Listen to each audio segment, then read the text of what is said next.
അൽഹംദുലില്ലാ അസ്സലാത്തു വസ്സലാമു അലാ റസൂലിഹിൽ അമീൻ വ അലാ ആലിഹി വസഹബി അജ്മഈൻ. എൻ്റെ പേര് ഹാറൂൺ സേട്ട്. ഞാൻ അമേരിക്കയിലാണ് താമസിക്കുന്നത്. ഇവിടെ നോർത്ത് കാറോലൈന എന്ന് പറയും എന്ന സ്റ്റേറ്റിലാണ് താമസിക്കുന്നത്. ഞാനിവിടെ ഇസ്ലാമിക പ്രവർത്തനവുമായിട്ട് ബന്ധമുള്ള ഒരു ഓർഗനൈസേഷൻ, അമേരിക്കൻ ഇസ്ലാമിക് ഔട്ട്റീച്ച് എന്ന് പറയും. അത് നിങ്ങൾക്ക് വെബ്സൈറ്റിൽ ഗൂഗിളിൽ സെർച്ച് ചെയ്താൽ കിട്ടും. American Islamic outreach.org. അപ്പോൾ ഈ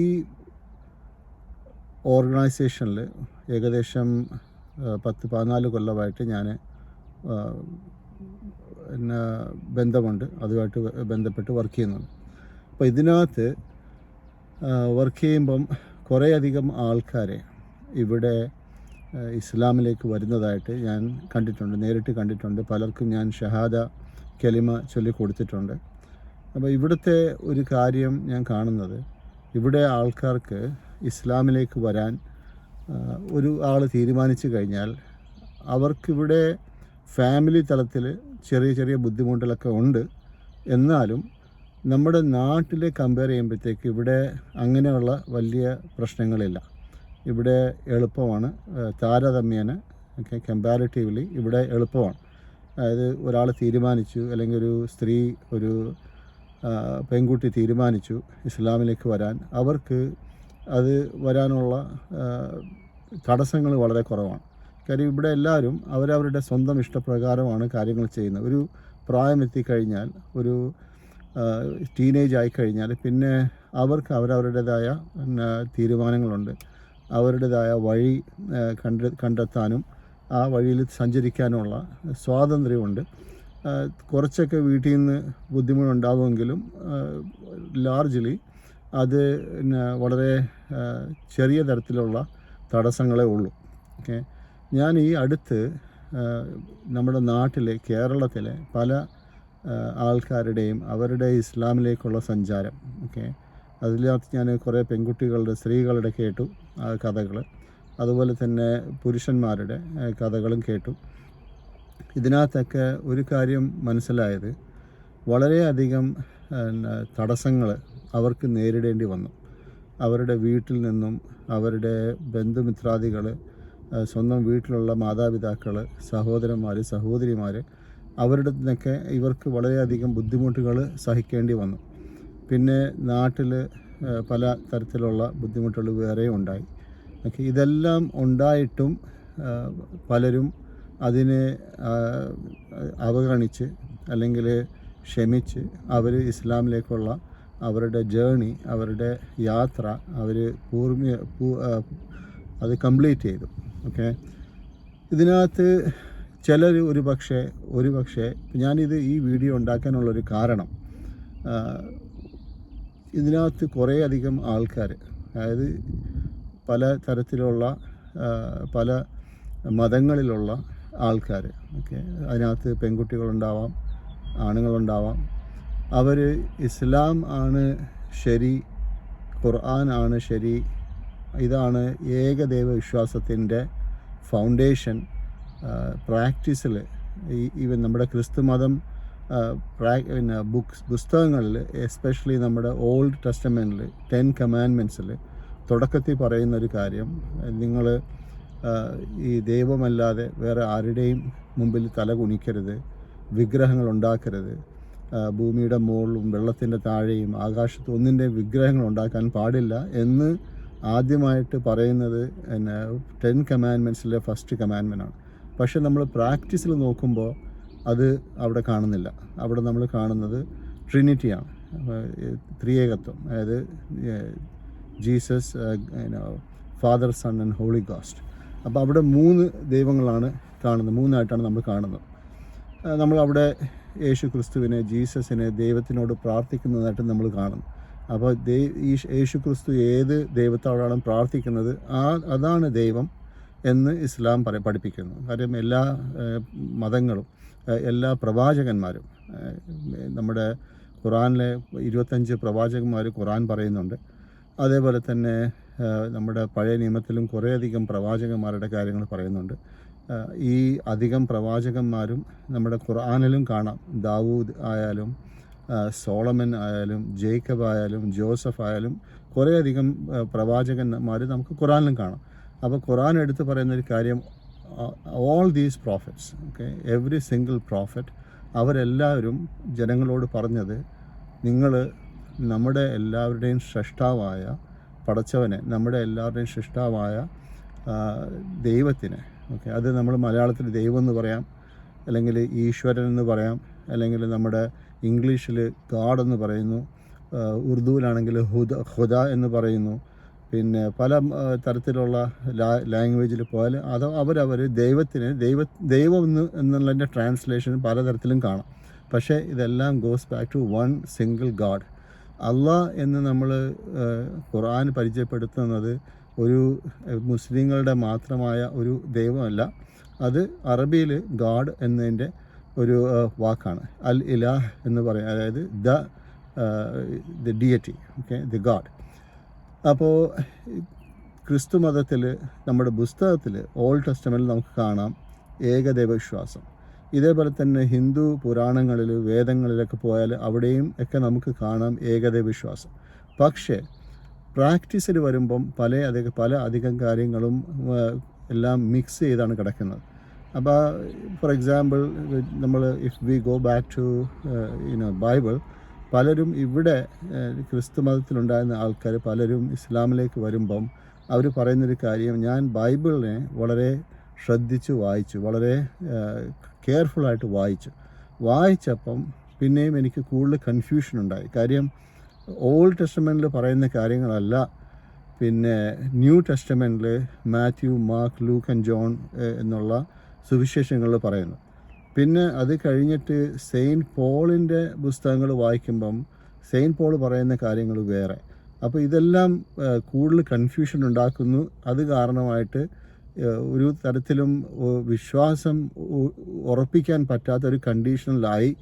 എന്നിട്ട് പിന്നെ ഖുർആൻ വായിച്ചപ്പം ഇതെല്ലാം ക്ലിയറായി, കാര്യങ്ങളൊക്കെ വളരെ സിമ്പിളായിട്ട് എക്സ്പ്ലെയിൻ ചെയ്തു. എല്ലാ കാര്യങ്ങളും ജീസസ് പറഞ്ഞ കാര്യങ്ങളെല്ലാം ഖുർആനിൽ വ്യക്തമായി എന്ന് പറഞ്ഞിട്ടാണ് അധികം ആൾക്കാരും ഇസ്ലാമിലേക്ക് വരുന്നത്.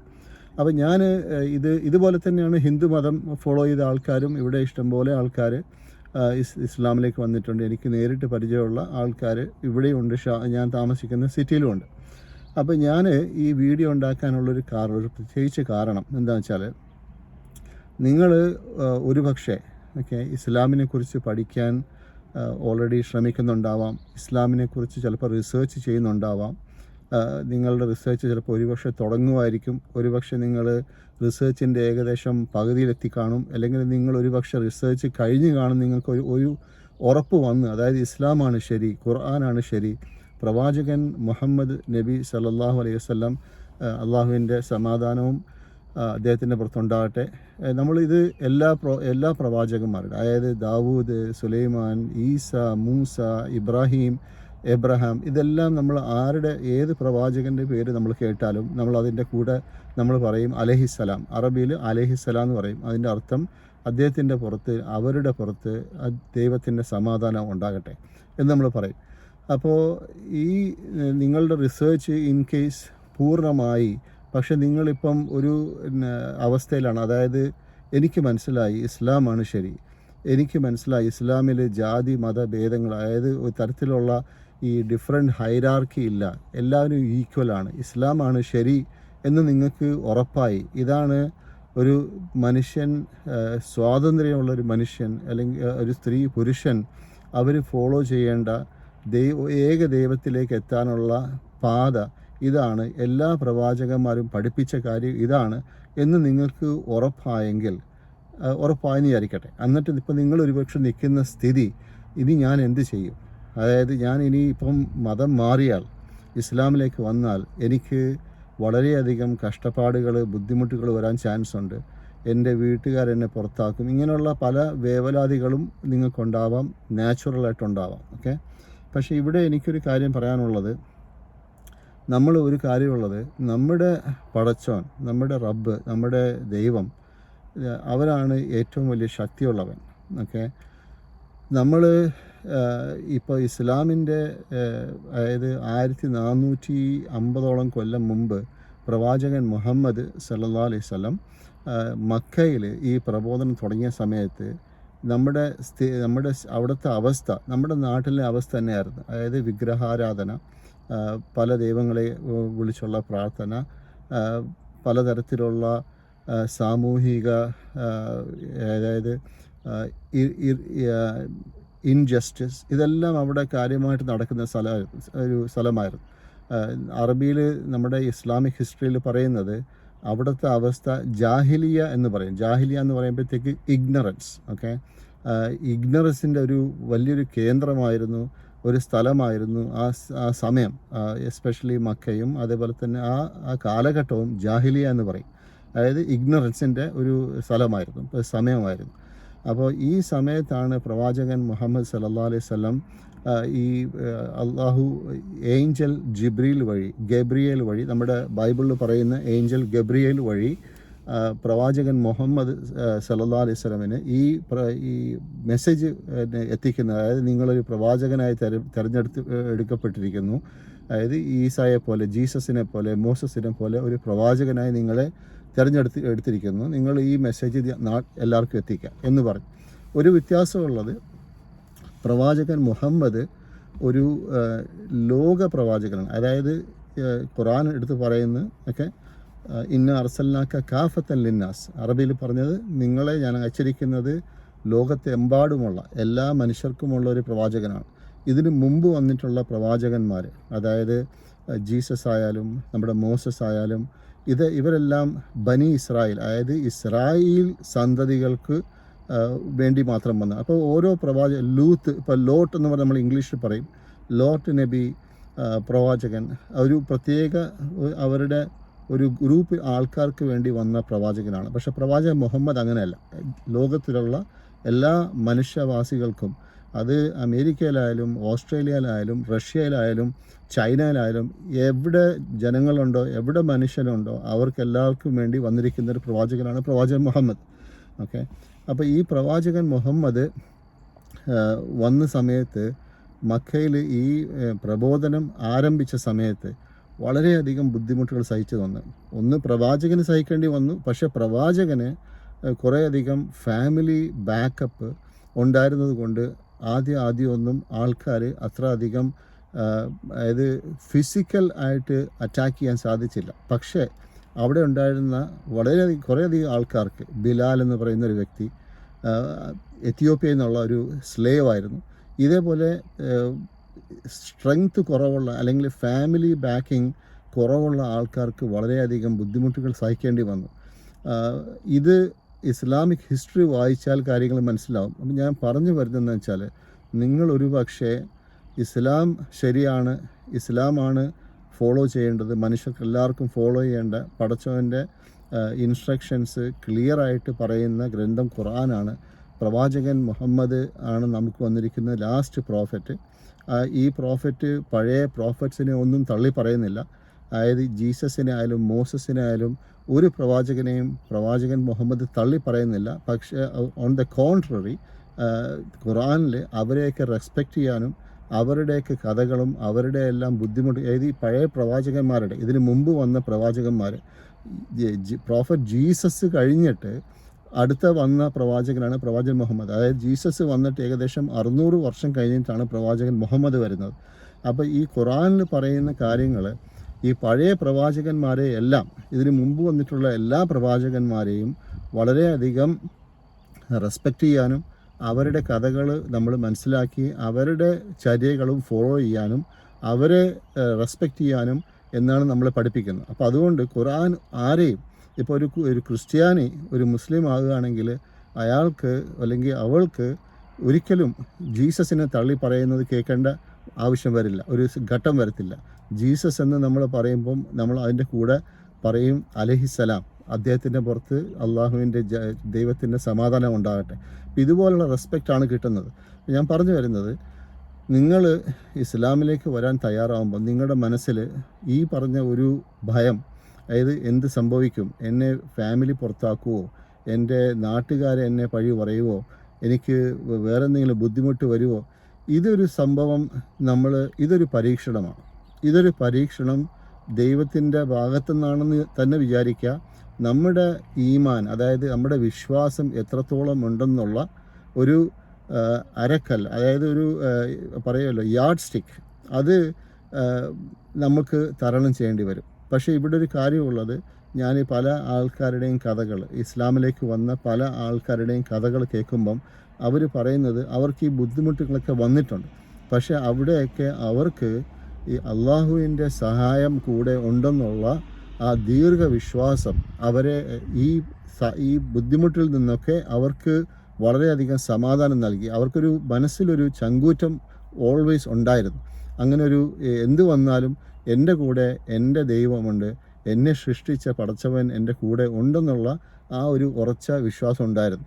അപ്പം ഞാൻ പറഞ്ഞു വരുന്നു ഒന്നും കൂടെ, നിങ്ങൾ അങ്ങനെ ഒരു ഘട്ടത്തിൽ ഇസ്ലാമിലേക്ക് വരാൻ തയ്യാറായി എന്നുള്ള ഘട്ടത്തിൽ വന്നാൽ പിന്നെ നിങ്ങൾ ഒന്നും ചിന്തിക്കരുത്. അതായത് എന്ത് സംഭവിക്കും എന്ന് വിചാരിച്ച് അവിടെ നിൽക്കാതെ ഇൻഷാ അള്ളാ, അതായത് ഗാഡ് വില്ലിങ്, നിങ്ങൾ ബിസ്മില്ല ചൊല്ലി, അതായത് ഇൻ ദ നെയിം ഓഫ് അള്ളാഹ് ചൊല്ലി മുമ്പോട്ട് പോവുക, ഷഹാദ എടുക്കുക, എന്നിട്ട് ദൈവത്തിനോട് പ്രാർത്ഥിക്കുക. ഇനിയിപ്പം ബുദ്ധിമുട്ടാണെന്ന് തോന്നുന്ന സമയത്ത് വേണമെങ്കിൽ നിങ്ങൾക്ക് ആദ്യം നിങ്ങളുടെ ഈ ഇസ്ലാം ഇമ്മീഡിയറ്റ്ലി പബ്ലിസൈസ് ചെയ്യേണ്ട കാര്യമില്ല. നിങ്ങൾക്കത് ഒളിപ്പിച്ച് വെക്കാം. അതായത് എപ്പോഴാണ് അതിൻ്റെ റൈറ്റ് സമയം, ആ സമയത്ത് നിങ്ങൾക്ക് ജനങ്ങളോട് അല്ലെങ്കിൽ നിങ്ങളുടെ വീട്ടുകാരോട് ഓരോരുത്തരായിട്ട് പറയാം. അപ്പോൾ നിങ്ങൾ അങ്ങനെ പേടിച്ച് നിൽക്കാതെ നിങ്ങൾ ഇസ്ലാമിലേക്ക് മുമ്പോട്ട് വരിക, ഇസ്ലാമിലേക്ക് നിങ്ങൾ യാത്ര തുടരുക.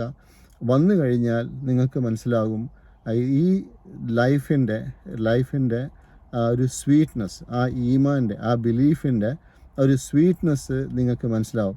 അങ്ങനെ ഇസ്ലാമിലേക്ക് വന്നു കഴിഞ്ഞാൽ കാര്യങ്ങളെല്ലാം പടച്ചവൻ നിങ്ങൾക്ക് എളുപ്പമാക്കി തരട്ടെ എന്ന് ദുആ ചെയ്യാം. ഓക്കെ, അപ്പോൾ ഞാൻ ഇൻഷാ അള്ളാ ഇവിടുന്ന് ഇതുപോലുള്ള ഇവിടുത്തെ അനുഭവങ്ങളും ചില ആൾക്കാരുടെ കഥകളും കാര്യങ്ങളൊക്കെ ഞാൻ ഇൻഷാ അള്ളാ കഴിയുന്നത് പോലെ ഇൻഷാ അള്ളാ മലയാളത്തിലും ഇംഗ്ലീഷിലും ഞാൻ ഇൻഷാ അള്ളാ റെക്കോർഡ് ചെയ്യാൻ പ്ലാൻ ചെയ്യുന്നുണ്ട്. പക്ഷേ നിങ്ങൾക്ക് എന്തെങ്കിലും ചോദ്യം ഉണ്ടെങ്കിൽ കമൻസിൽ അറിയിക്കുക. ഓക്കെ, പിന്നെ ഒരു കാര്യം കൂടെ അവസാനം എനിക്ക് പറയാനുള്ളത്, ഒരു പക്ഷേ ഈവൻ മുസ്ലിങ്ങൾ പോലും ഒരു പക്ഷേ നിങ്ങളുടെ കൺവേർഷൻ ചിലപ്പം ഇമ്മീഡിയറ്റ്ലി അക്സെപ്റ്റ് ചെയ്തോളണമെന്നില്ല. പല ആൾക്കാരും പല തരത്തിലുള്ള ചിന്താഗതിയുള്ള ആൾക്കാരാണ്. ഓക്കെ, അപ്പോൾ നിങ്ങളുടെ ഇസ്ലാം, നിങ്ങളുടെ ബന്ധം ദൈവവുമായിട്ടാണ്, അള്ളാഹുവായിട്ടാണ്. ഓക്കെ, അപ്പോൾ അത് നിങ്ങൾ എപ്പോഴും വെക്കുക. നിങ്ങൾ അള്ളാഹുവിൻ്റെ തൃപ്തിയാണ് നിങ്ങൾ ആലോചിക്കുന്നത്, അള്ളാഹുവിൻ്റെ തൃപ്തിയാണ് നിങ്ങളുടെ മുമ്പിൽ ഗോളായിട്ടുള്ളത്. ഓക്കെ, ആ ഗോള് നിങ്ങൾ ഇൻഷാ അള്ളാ മുമ്പോട്ട് പോവുക, ഇൻഷാ അള്ളാ അക്വയർ ചെയ്യുക, അക്സെപ്റ്റ് ചെയ്യുക. ബാക്കിയുള്ള കാര്യങ്ങൾ ഇൻഷാ അള്ളാ പടച്ചവൻ ചെയ്തു തരും. അവിടെ തടസ്സമായി നിൽക്കരുത് എന്ന് മാത്രമാണ് എനിക്ക് പറയാനുള്ളത്. Thank you for listening. ഇത്രയും നേരം കേൾക്കാൻ നിങ്ങൾ സമയം ചിലവാക്കിയതിന് നന്ദി. അസ്സലാമു അലൈക്കും. ദൈവത്തിൻ്റെ സമാധാനവും സന്തോഷവും നിങ്ങളുടെ പുറത്തുണ്ടാകട്ടെ എന്ന് ദുആ ചെയ്ത് നിർത്തുന്നു. അസ്സലാമു അലൈക്കും.